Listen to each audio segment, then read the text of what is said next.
आज हम पढ़ेंगे स्केलर वेक्टर मल्टीप्लिकेशन।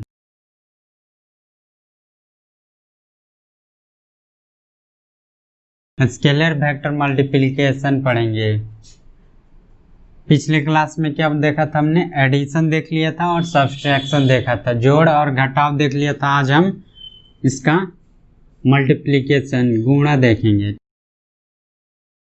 जो है हम जो नॉर्मल मैथमेटिक्स में मल्टीप्लिकेशन करते हैं उससे थोड़ा ये हटके है, तो इसमें थोड़ा ध्यान देने की योग्य बातें हैं।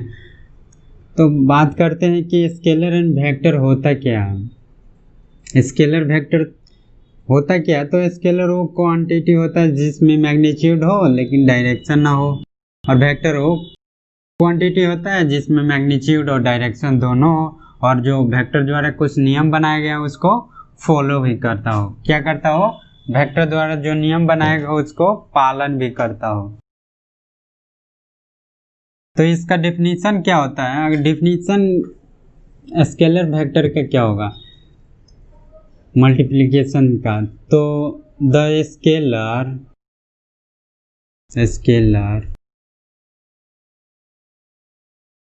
क्या करेगा? Scales the vector. क्या करेगा? वेक्टर को स्केल करेगा, बड़ा या छोटा कर देगा। क्या करेगा? बड़ा या छोटा कर, उसके डायरेक्शन में कोई चेंजेस नहीं आने देगा। द वेक्टर चेंज, क्या बोल रहा है? The vector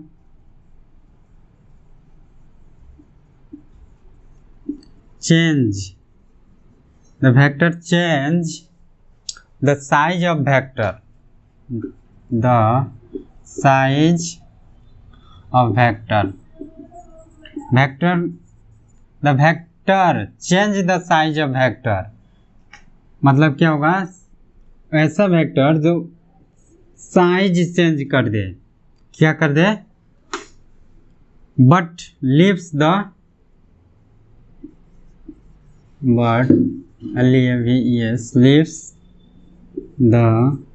direction unchanged। जब हम स्केलर और वेक्टर का मल्टीप्लिकेशन करेंगे तो क्या होगा कि वेक्टर चेंज द साइज, उसका साइज चेंज कर देगा। जैसे 5 है तो इसमें +5 करेंगे तो 10 कर देगा, लेकिन इसके डायरेक्शन में कोई चेंज नहीं करेगा। चूंकि वेक्टर क्या होता है जिसमें डायरेक्शन होता है, तो वेक्टर और स्केलर का प्रोडक्ट करें तो जो डायरेक्शन है वो पुराने वेक्टर का वही रहेगा, भले ही उसका मैग्नीट्यूड जो है चेंज हो जाएगा।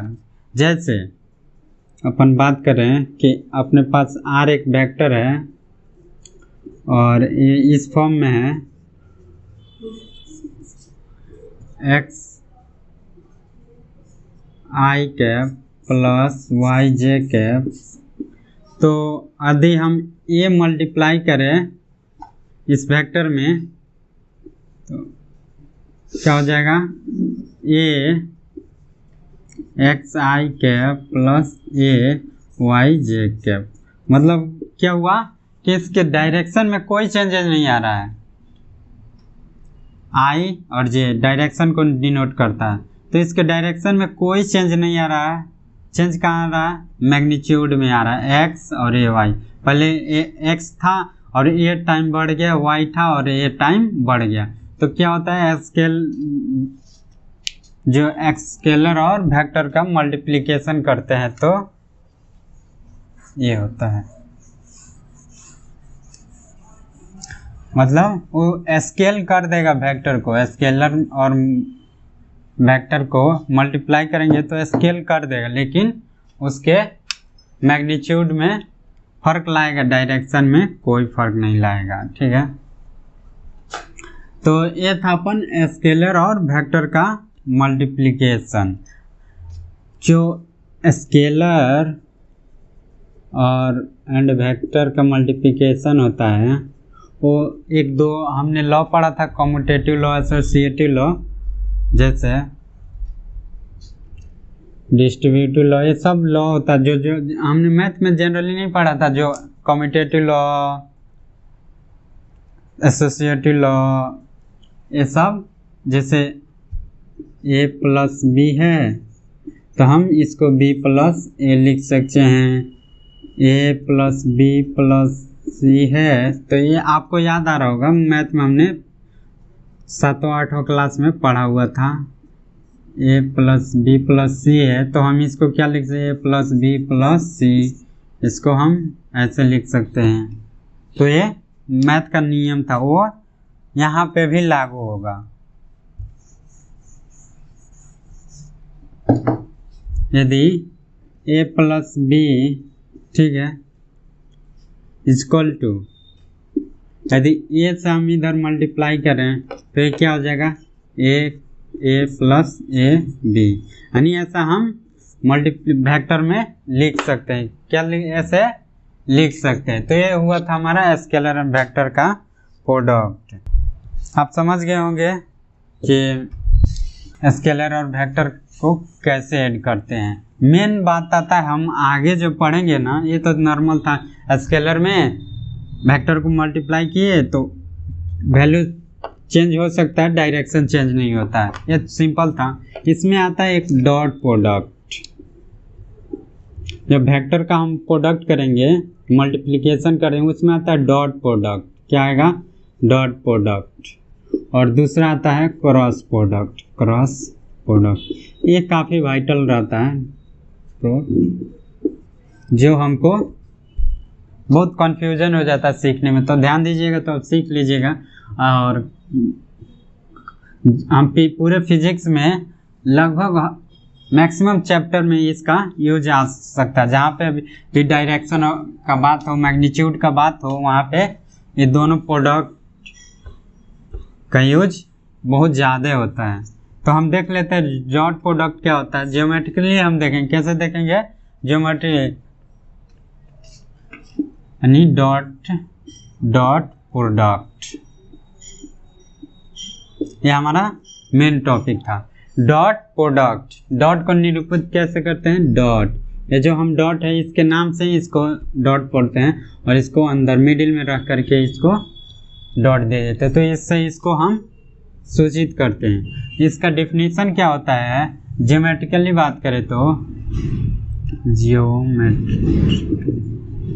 ज्योमेट्रिकली बात करें तो डॉट प्रोडक्ट होता है the dot product of two vector, the dot product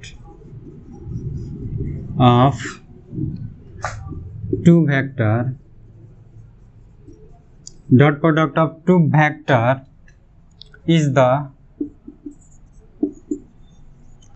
magnitude, क्या, magnitude of one times,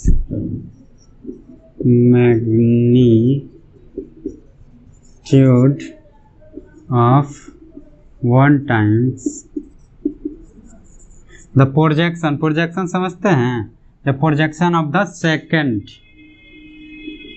the बताते हैं अभी प्रोजेक्शन क्या होता है। Projection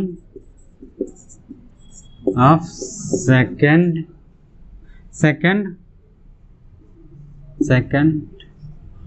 on to first. क्या बोल रहा है, ज्योमेट्रिकली हम इसको समझेंगे। The dot product of two vector, दो वेक्टर होगा ए और बी, इसका जो ए और बी दो टू वेक्टर हो, is the magnitude of one times the projection of second onto first। जैसे ये हमारे पास एक कोई वेक्टर b है, तो इसका प्रोजेक्शन क्या होगा।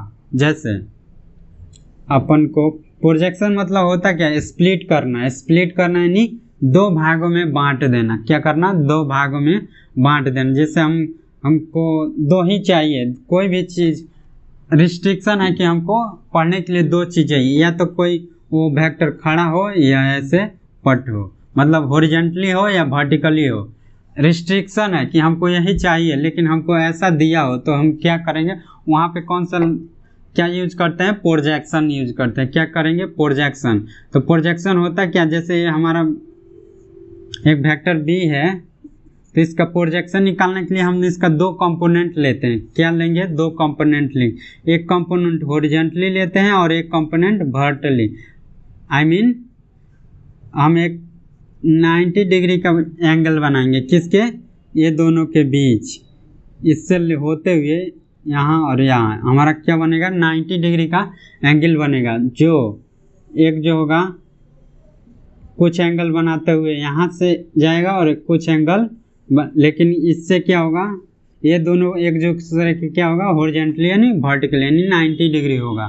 तो इसी को प्रोजेक्शन बोलते हैं। इसका प्रोजेक्शन बोलते हैं, ये है और ये है। एक जो वेक्टर है उसका प्रोजेक्शन कितना होगा, 2 होगा। एक ये वर्टिकली, एक हॉरिजॉन्टली। तो आप प्रोजेक्शन समझ गए, इस कहीं भी हो, ऐसे भी हो, तो इसका प्रोजेक्शन क्या हो जाएगा, एक ये हो जाएगा और एक ये हो जाएगा, यानी हम 90 बना दिए। यही प्रोजेक्शन होता है। वेक्टर कैसा भी हो, ऐसा वेक्टर है तो इसका प्रोजेक्शन क्या हो जाएगा, एक हमारा ये हो जाएगा और एक ये हो जाएगा। ये वर्टिकल हो गया, ये हॉरिजॉन्टल हो गया। तो इसी को हम प्रोजेक्शन बोलते हैं। इसको, इस वेक्टर को, इस लाइन को स्प्लिट करते हैं कितने डिग्री पे, 90 डिग्री पे, एक हॉरिजॉन्टल एक वर्टिकल, इसी को प्रोजेक्शन बोलते हैं। ठीक है, तो आप प्रोजेक्शन समझ गए। तो प्रोजेक्शन बोल रहा है, इसमें बोल रहा है डिफिनीशन हमारा कि dot product of two vector. मान लेते हमारे पास एक वेक्टर है, ये वेक्टर है और दूसरा वेक्टर है बी, बोल, तो इन दोनों का डॉट प्रोडक्ट क्या होगा, डॉट प्रोडक्ट। डॉट को कैसे दिखाए थे, डॉट से। ये स्पेसिफिक मीनिंग होता है। हम कई बार मैथ में 3 ऐसे लिखा होता, हम ए मल्टीप्लाई बाई बी पढ़ लेते हैं, लेकिन यहाँ पे मल्टीप्लिकेशन नहीं पढ़ेंगे, उसको स्पेसिफिक मीनिंग डॉट पढ़ेंगे। क्या पढ़ेंगे, डॉट पढ़ेंगे, यानी A dot B, vector A dot vector B होता क्या है। तो हम इसको हम ऐसे समझते हैं, हमारा एक वेक्टर ए है, कौन सा वेक्टर है, ए वेक्टर है, और एक वेक्टर ए बी है, कौन सा वेक्टर है, बी है। तो प्रोजेक्शन इसका देंगे, इस वेक्टर का हम प्रोजेक्शन करेंगे। एक प्रोजेक्शन इधर जाएगा और एक प्रोजेक्शन इधर आएगा। क्या होगा, इधर आएगा। एक प्रोजेक्शन हमारा ऊपर जाएगा, इससे दोनों के बीच 90 एंगल बनेगा, एक वर्टिकली एक हॉरिजॉन्टली। किसका, ये एक का। और मान लेते हैं ये जो हमारा पहला वेक्टर है इसके साथ थीटा एंगल बना के था, थीटा एंगल बनाते हुए था। तो थीटा बना रहा, तो थीटा से जो एंगल नीचे होगा, जो इससे लगा होगा, बेस इस पे होगा, इसको बोल देंगे वेक्टर जो होगा ए कॉस थीटा। क्या बोल देंगे, ए कॉस थीटा। और इधर वाला क्या होगा, ए साइन थीटा। आप पूछिएगा कि हम इसको साइन कॉस, ये अभी आप आगे क्लास में पता चल जाएगा, लेकिन हम इसका नाम देते हैं। क्या देते हैं, जो वेक्टर होगा ये, और इसका कॉस थीटा, और ये उसका साइन थीटा। मतलब जैसे ये हमारा नाम ही, आप बोलेंगे कि जो सूर्योदय है, सूर्योदय है पश्चिम पूर्व में क्यों होता है, सूर्य जो सन जो होता है, राइज होता है पूर्व ईस्ट में ही क्यों होता है, तो ईस्ट में ही सूरज उदय होता है, इसलिए हम उसको नाम दे दिए हैं कि ईस्ट में। तो वैसे ही यहाँ पे हम इसको बोल रहे हैं कि ये कॉस थीटा और ये साइन थीटा। आगे चल के आप समझ जाइएगा, प्रूफ भी है इसका। तो ये हो गया हमारा कॉस थीटा और ये हो गया साइन थीटा। किसका, इसको हम स्प्लिट किए, इस वेक्टर को, ये वेक्टर को स्प्लिट करेंगे, जो थीटा एंगल के साथ होगा उसको कॉस, और जो उसके अपोजिट होगा उसको साइन थीटा बोलेंगे। क्या बोलेंगे, साइन थीटा। तो हमको पता है कि तो इसका ये बोल रहा है the dot product of two vector is the magnitude of one. एक का मैग्नीट्यूड, जैसे एक का मैग्नीट्यूड हम ले लिए b और दूसरे का क्या होगा, एक का मैग्नीट्यूड और दूसरे का प्रोजेक्शन। प्रोजेक्शन क्या है, a cos थीटा, यानी जो डॉट प्रोडक्ट होगा वेक्टर a और b का क्या होगा, ba या ab cos थीटा। क्या होगा, ba या ab cos थीटा। यही हमारा इसका मेन उद्देश्य था। a डॉट b क्या हो जाएगा, ab cos थीटा। एक का फुल और मैग्नीट्यूड और दूसरे का उसका जो प्रोजेक्शन डाल रहे हैं। जैसे आप समझिए अपने पास एक कोई ब्लॉक है, किसका, कोई मटेरियल का एक ब्लॉक है अपने पास, ये फर्श पे रखा हुआ है। तो इस फर्श पे इस ब्लॉक को हमको यहाँ तक लाना है, इस पोजीशन से इस पोजीशन तक लाना है। चूँकि हमको वर्क डन पढ़े, वर्क क्या होता है, वर्क मतलब F इंटू एस, फोर्स लगे और इसमें विस्थापन हो यानी डिस्प्लेसमेंट हो। तो हम यहाँ पे एक ऐसे फोर्स लगाए, कैसे फोर्स लगाए, ऐसे फोर्स लगाए और इसका पोजीशन A से B हो गया। क्या हो गया, A से B पहुंच गया। तो हम बोलेंगे कि F वर्क हुआ इसमें, तो Fs क्या हुआ, Fs। लेकिन चूँकि हम जानते हैं कि वर्क क्या होता है कि फोर्स और फोर्स की लग्न दिशा में विस्थापन, फोर्स की दिशा में विस्थापन हो तो हम वर्क बोलेंगे।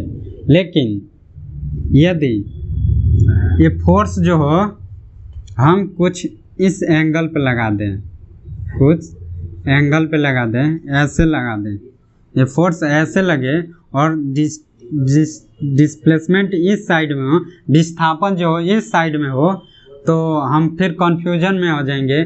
क्योंकि हम पढ़े थे कि फोर्स जो होता, वर्क जो होता है फोर्स और उसी दिशा में विस्थापन, यानी उसके फोर्स लगा रहे हैं उसी दिशा में विस्थापन हो तब वर्क होता है। यदि फोर्स लगा रहे हैं और उसके 90 डिग्री मतलब इधर विस्थापन, इधर फोर्स लगा रहे हैं इधर विस्थापन हो रहा है, तो हम वहाँ पे हमारा वर्क क्या होता था, जीरो होता था, वर्क जीरो होता है। तो हमारे पास जो केस है पता है कि यदि फोर्स इधर लग रहा है और डिस्प्लेसमेंट इधर हो रहा है, नीचे हो रहा है, तो वर्क तो जीरो हो रहा है। यदि फोर्स इधर लग रहा है और डिस्प्लेसमेंट इधर हो रहा है तो F फोर्स दो होता है, फोर्स और डिस्प्लेसमेंट हो गया।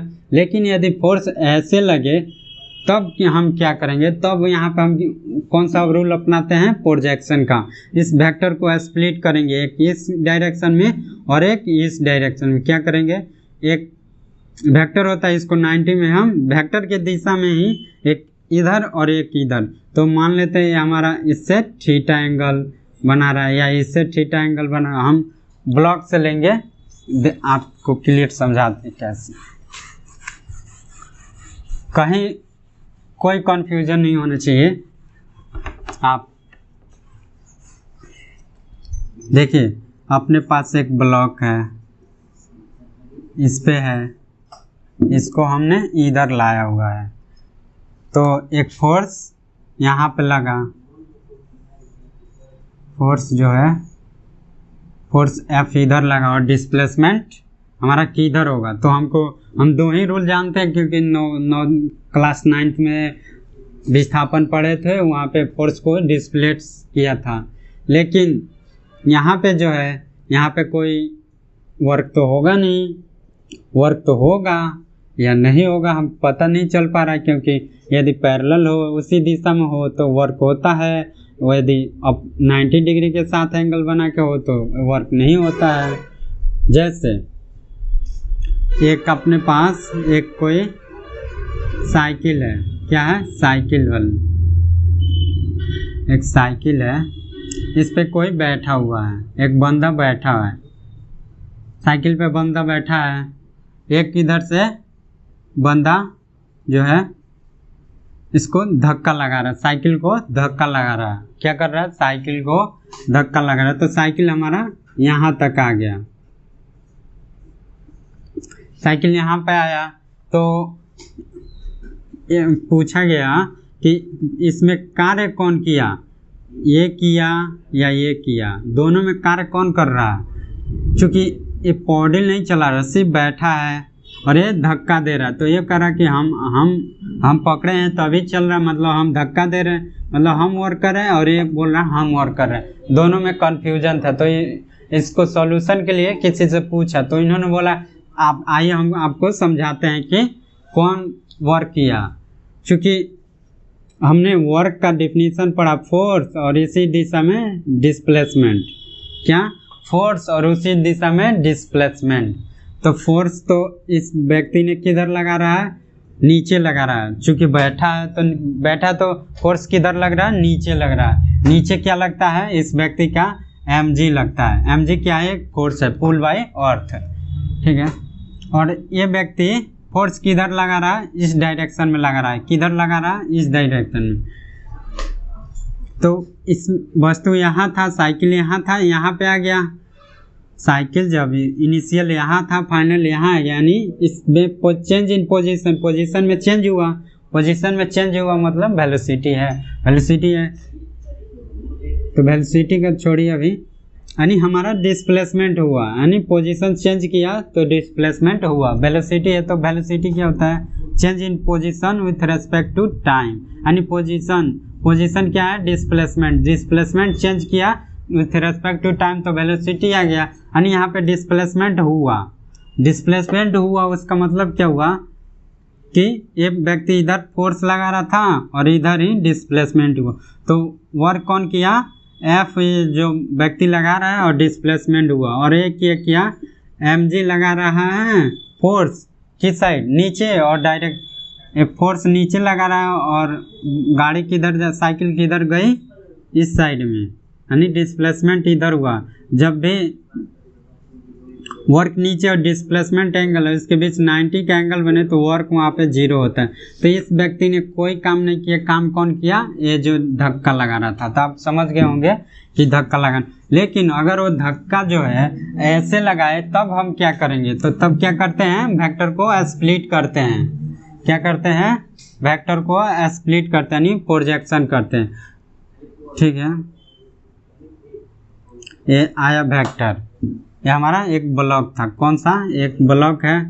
ये ब्लॉक से कितना एंगल बना रहा है, थीटा बना रहा है। क्या एंगल बना रहा है, थीटा। जो हम फोर्स लगा रहे हैं ब्लॉक से, थीटा एंगल बना रहा है। तो इसको, इस वेक्टर को जो ये फोर्स लगा रहा है एफ को क्या करेंगे, हम स्प्लिट करेंगे। स्प्लिट मतलब इसको प्रोजेक्शन करेंगे। इसका प्रोजेक्शन करेंगे कैसे, एक इस हॉरिजेंटली, एक वर्टिकली। दो हमारा प्रोजेक्शन होता है, दो किसी वेक्टर का दो प्रोजेक्शन करेंगे, दो भागों में स्प्लिट करेंगे। तो जो एंगल थीटा जिससे बनाएगा, जिस दोनों के बीच बनाएगा, उसको क्या बोल देंगे, इस वेक्टर के साथ उसका cos थीटा, और इसका क्या हो जाएगा, ये f sin थीटा।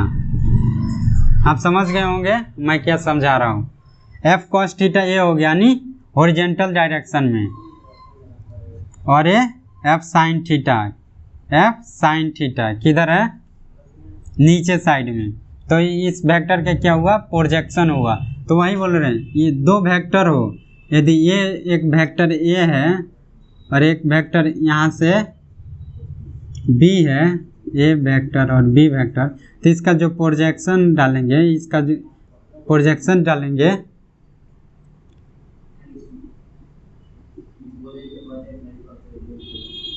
ये जो प्रोजेक्शन है, इसको क्या, ये थीटा एंगल इसके साथ बना रहे, तो इसको क्या बोलेंगे, ये cos थीटा और ये sin थीटा, इसी को बोलेंगे, यानी डॉट प्रोडक्ट। दोनों वेक्टर, यदि एक b वेक्टर था ये वाला, तो a डॉट b क्या हो जाएगा, a b cos theta, A B cos theta. Theta क्या है? इन दोनों वेक्टर के बीच का एंगल होता है। थीटा क्या होता है? दोनों बीच के वेक्टर का एंगल होता है। ये हो गया आपका डॉट प्रोडक्ट का डेफिनेशन हो गया। डॉट प्रोडक्ट का डेफिनेशन क्या बोल रहा है कि magnitude of one vector and projection of other vector का वन कंपोनेंट, दोनों का कंपोनेंट का जो प्रोडक्ट होगा उसी को क्या बोलेंगे? Dot product. This product has magnitude only. क्या होगा? इस वेक्टर का क्या होगा? मैग्नीट्यूड ही ओनली होता है। मतलब यदि ए वेक्टर ए है बी है, दोनों का जो हम डॉट प्रोडक्ट निकालेंगे तो डॉट प्रोडक्ट क्या हो जाएगा? A B cos theta, cos theta. कहीं भी बोले दो वेक्टर दिया हो ए और बी, उसका बोले कि आपको डॉट प्रोडक्ट निकालिए तो क्या लगा देंगे? A B cos theta. Theta value 0 हो तो 0, 90 हो तो 90, 75 हो तो 75, 50 हो तो 50। ये जनरल फार्मूला हो गया हमारा। क्या हो गया? कहीं भी डॉट प्रोडक्ट निकालना होगा तो, लेकिन इसका एक यहाँ पे हम नोट में करके बता देते हैं कि जो होता है इस वेक्टर के पास मैग्नीट्यूड ही सिर्फ होता है, मैग्नीट्यूड। जब डॉट प्रोडक्ट करेंगे तो इसका सिर्फ मैग्नीट्यूड होगा, डायरेक्शन नहीं मिल पाएगा। ठीक है, इसका डायरेक्शन नहीं मिल पाएगा। दूसरा क्या होगा? इसको हम दूसरे नाम से भी जानते हैं, स्केलर प्रोडक्ट, स्केलर प्रोडक्ट। क्योंकि इसका जो प्रोडक्ट के बाद जो रिजल्ट आ रहा है वो सिर्फ मैग्नीट्यूड आ रहा है। तो मैग्नीट्यूड आ रहा है तो हम चूंकि जानते हैं जिसमें सिर्फ मैग्नीट्यूड हो वो तो स्केलर होता है। उसी के आधार पे इसका नाम हम क्या पड़ गया है? Scalar product. तो कोई बोले डॉट प्रोडक्ट या क्या है, स्केलर प्रोडक्ट क्या है, तो दोनों एक ही है। तो दो वेक्टर दे दे, बोले इसका डॉट प्रोडक्ट निकालिए तो या स्केलर प्रोडक्ट निकालिए, तो आपको कंफ्यूज नहीं करना, दोनों एक ही होता है। आप समझ गए डॉट प्रोडक्ट क्या होता है। ये देखते हैं कि ये कम्यूटेटिव लॉ और डिस्ट्रीब्यूटिव लॉ को फॉलो करता है कि नहीं। जो शास्त्रार्थ नियम और क्रम विनिमय नियम होता है उसको फॉलो करता है कि नहीं। जैसे हम देखते हैं दिस, मतलब क्या कि डॉट प्रोडक्ट जो होता है, डॉट प्रोडक्ट जो है डिस्ट्रीब्यूटिव लॉ को फॉलो करता है कि नहीं। डिस्ट्रीब्यूटिव लॉ को फॉलो करता है कि नहीं। डिस्ट्रीब्यूटिव लॉ क्या होता है? जैसे ए डॉट, ठीक है, A dot B plus C हो तो हम इसको क्या लिख सकते हैं? A dot B plus A dot C, A dot C. मतलब क्या है कि डॉट प्रोडक्ट जो है डिस्ट्रीब्यूटिव लॉ को फॉलो करता है।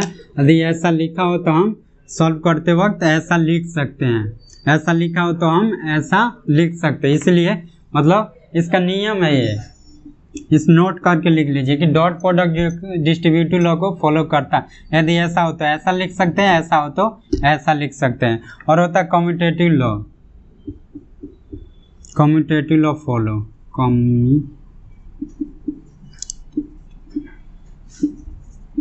कम्यूटेटिव लॉ को फॉलो करता है। कम्यूटेटिव लॉ क्या बोलता है? यदि ए डॉट बी हो तो हम इसको बी डॉट ए लिख सकते हैं। इस ए डॉट प्रोडक्ट में मान्य है। क्या है?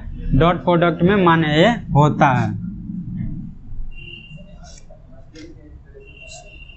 और इसमें एक और आता है कि यदि किसी डॉट ए प्रोडक्ट है, वेक्टर है, इसको हम इसी से मल्टीप्लाई करें, मतलब कहने का मतलब है द प्रोडक्ट विथ इटसेल्फ, इसी के साथ इसका मल्टीप्लाई करें तो ऑलवेज ये क्या होता है? इसका 1 होगा। कैसे? मान लीजिए एक वेक्टर है तो एक वेक्टर हो गया और दूसरे वेक्टर का हम क्या करते हैं? प्रोजेक्शन लेते हैं। तो प्रोजेक्शन आ जाएगा ए कॉस थीटा। क्या आ जाएगा? ए कॉस थीटा। तो एक वेक्टर है और यही एक वेक्टर है, दोनों के बीच का एंगल क्या है? 0। तो कॉस 0 क्या होता है? 1 होता है। cos 0 क्या होगा a और a इंटू 1, तो क्या हो जाएगा a स्क्वायर। यदि ये 1 1 हो तो क्या हो जाएगा 1 हो जाएगा। यदि कोई वेक्टर हो उसको उसी के साथ मल्टीप्लाई करें तो क्या हो जाएगा स्क्वायर हो जाता है, मैग्नीट्यूड का स्क्वायर हो जाएगा। आप देख रहे हैं मैग्नीट्यूड का स्क्वायर हो जाता है। तो ये नियम था कि ये डिस्ट्रीब्यूटिव लॉ को फॉलो करता है, कम्यूटेटिव लॉ को फॉलो करता है। डॉट प्रोडक्ट में जो डिस्ट्रीब्यूटिव लॉ होगा कम्यूटेटिव लॉ होगा, हम लगा सकते हैं। और जो उस एक ही वेक्टर को उसी वेक्टर के स्वयं के साथ इटसेल्फ यदि मल्टीप्लाई करें तो उसका मैग्नीट्यूड स्क्वायर हो जाएगा। क्या हो जाएगा स्क्वायर हो जाता है। तो इसी आप समझ गए। इस नियम को अगर हम आगे लगाएं, आगे यूज करें कि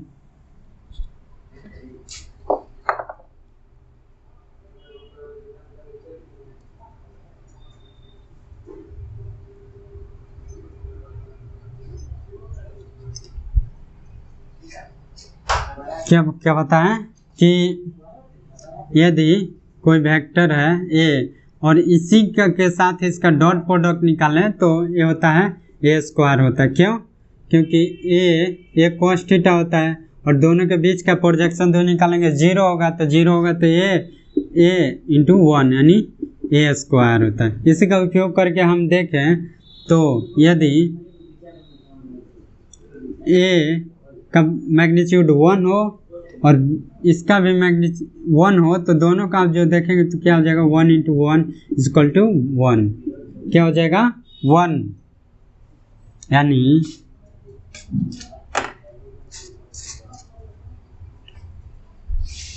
यदि किसी यूनिट वेक्टर का वैल्यू कितना हो तो 1। यदि किसी यूनिट वेक्टर को ये मान लेते हैं यूनिट वेक्टर है तो इसका मल्टीप्लाई करें तो हमारा वैल्यू क्या मिलेगा 1 मिलता है। क्या मिलता है 1 मिलता है। और डॉट प्रोडक्ट जो होता है डॉट प्रोडक्ट जो होगा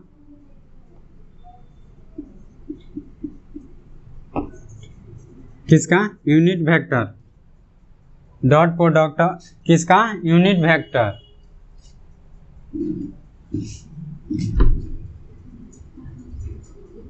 इज 1। क्या होगा dot product of unit vector is 1। कब? जब दोनों सेम हो, व्हेन बोथ आर सेम। जब दोनों वेक्टर सेम हो और यूनिट वेक्टर हो, यूनिट वेक्टर का डॉट प्रोडक्ट क्या होगा 1 होगा।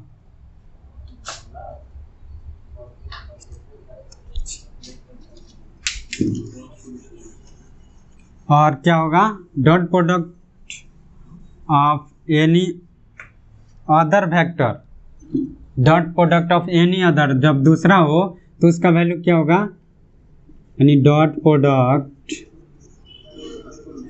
प्रोडक्ट ऑफ यूनिट वेक्टर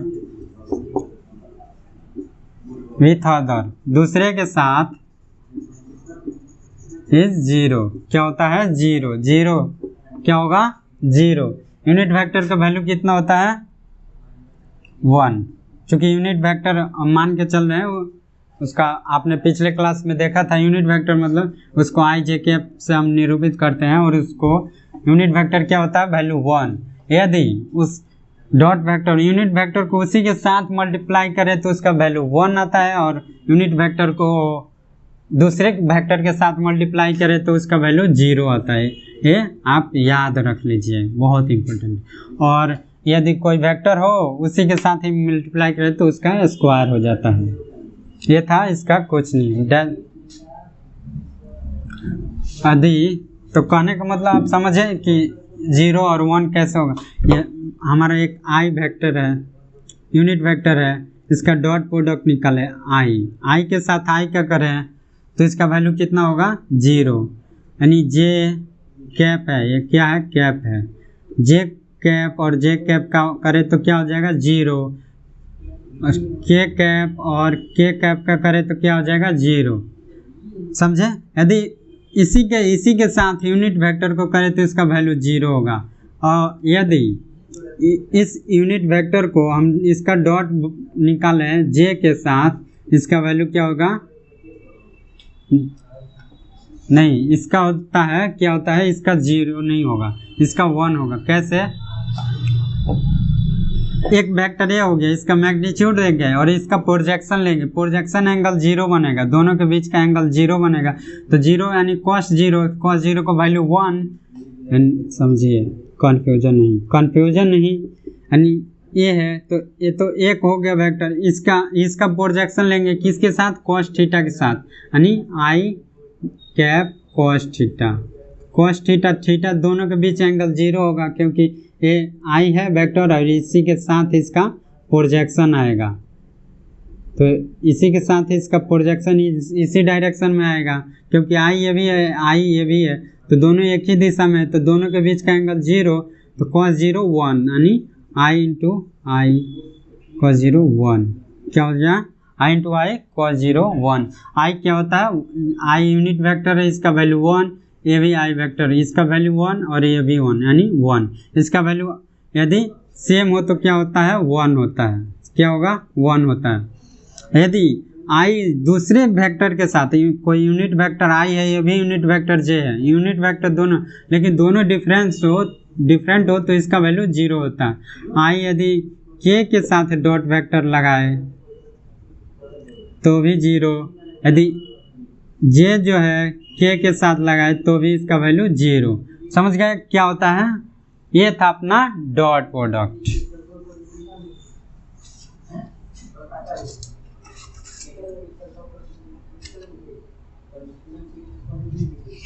तो हम फॉर्मूला निकाल दें इसका डॉट प्रोडक्ट का। डॉट प्रोडक्ट का एक फार्मूला होता है जो आप निकाल सकते हैं। हम वैसे टाइम उसमें थोड़ा ज़्यादा लगता है, फिर भी देख लीजिए, वीडियो इससे भी बड़ा हो रहा है।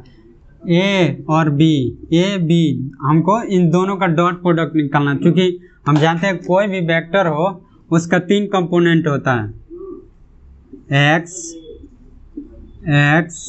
वाई और जेड, 3 कंपोनेंट होता है। इसके दिशा में इसका यूनिट वेक्टर आई कैप होता है, इसके दिशा में यूनिट वेक्टर जे कैप होता है और इसके दिशा में के कैप होता है। ये यूनिट वेक्टर है। यदि जे कैप लिखा हो तो उसको हम डायरेक्शन क्या मानेंगे कि वाई डायरेक्शन में है। आई लिखा हो तो हम क्या मानेंगे कि वो हमारा एक्स डायरेक्शन में है। और जे के लिखा हो तो हम ऑटोमेटिक समझ लेंगे कि उसका डायरेक्शन जेड की ओर है और वो यूनिट वेक्टर है। ये आई जे के यूनिट वेक्टर है। तो ए और बी, तो किसी भी वेक्टर का 3 कंपोनेंट होगा। कैसे? एक एक्स कंपोनेंट, एक वाई कंपोनेंट, एक जेड कंपोनेंट। कहीं भी हो कोई वेक्टर यहाँ पर तो हमको बताना होगा एक्स से कहाँ है, वाई से कहाँ और जेड से कहाँ है।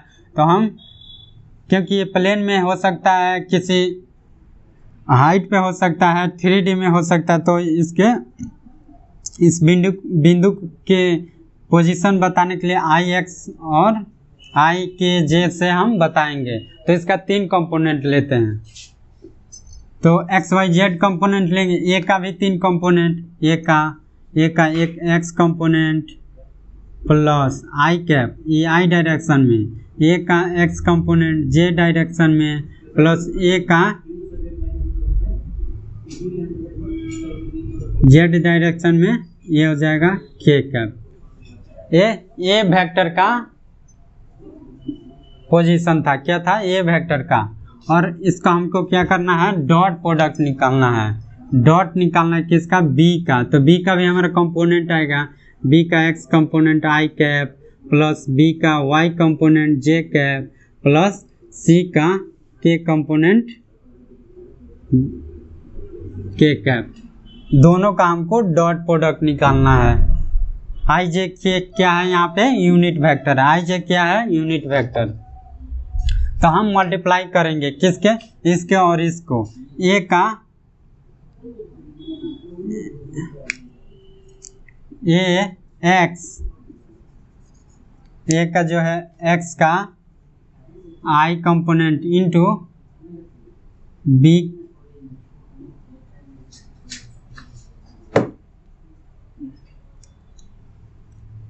डॉट, क्या यहाँ पे आएगा डॉट, और ये आ गया बी का एक्स आई कैप, ये क्या हुआ एक हुआ, प्लस ए का वाई जे के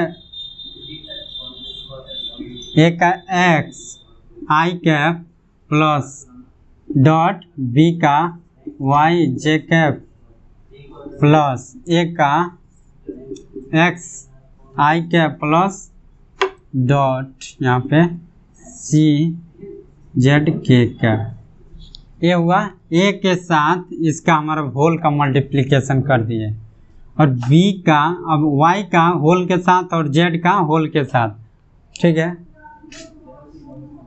अब करेंगे ए का वाई जे कैप डॉट बी